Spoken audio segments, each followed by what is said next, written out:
Well, Ameshia Cross, it's so good to see you here at the DNC. Tell me, what are you seeing happening here today? Electricity. It has been exhilarating. I have been making the rounds. I've seen so many diverse groups, younger voters. There are a lot of people who were, the TikTok generation, so to speak, Gen Z. Many of them are actually on the floor. Before I came up here, I was actually on the floor while they were during the count. And you could not hear anything because of the sheer amount of excitement that was in the room. I think that we've seen voters from all across the country be enthused by this race, which, quite frankly, we weren't able to say a little over a month ago at this point. And you're seeing people engage. You're seeing folks want to get out and vote. You're seeing them call their friends, tell them how they can vote. You're seeing voter registration numbers that we have not seen since 2008. This is a very different time, and I think a lot of people are excited by it.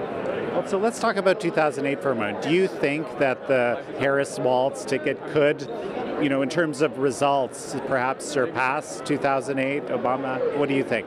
I think it absolutely has the ability to. One, because social media and digital engagement today is not anywhere where it was then. A lot of digital engagement didn't even exist in 2008. I think that because you have more people that can be reached, this younger population, Gen Z, is the largest voting bloc we have. We have more people who are engaged in this. The American population, over 54% of them are women, and women are going to be the name in the game when it comes to this election.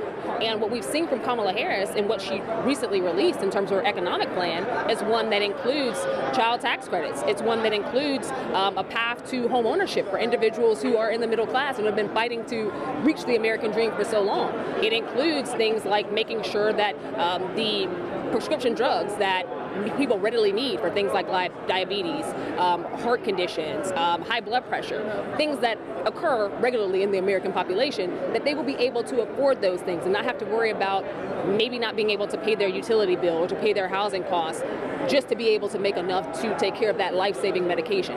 These are things that American voters are taking with them to the polls in November, and in many cases as early as September, because early voting starts a little bit before the actual election.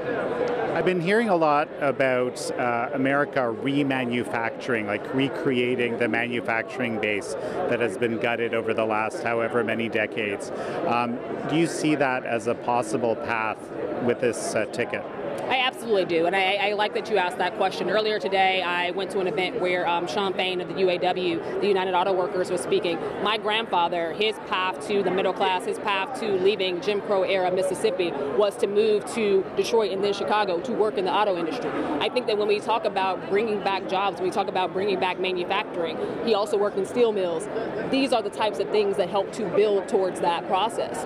The American population is looking towards pathways, i.e. the types of jobs that you can get straight out of high school without having to go into college level debt, without having to take out student loans. A lot of that is going to fall on the manufacturing industry. It's getting back to a nation that has built things with their hands, a nation that understands that the American machine is innovation, and that innovation starts right here.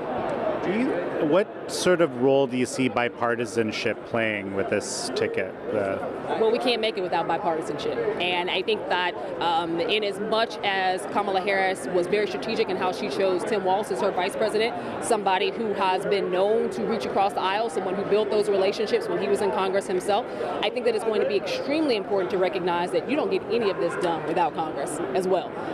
And recognizing that just like the infrastructure package that was a part of the Biden-Harris administration, we had a very tough congressional year, Democrats did, and they were still able to get that passed. These are American goals, and I think that we are bigger than our bipartisanship.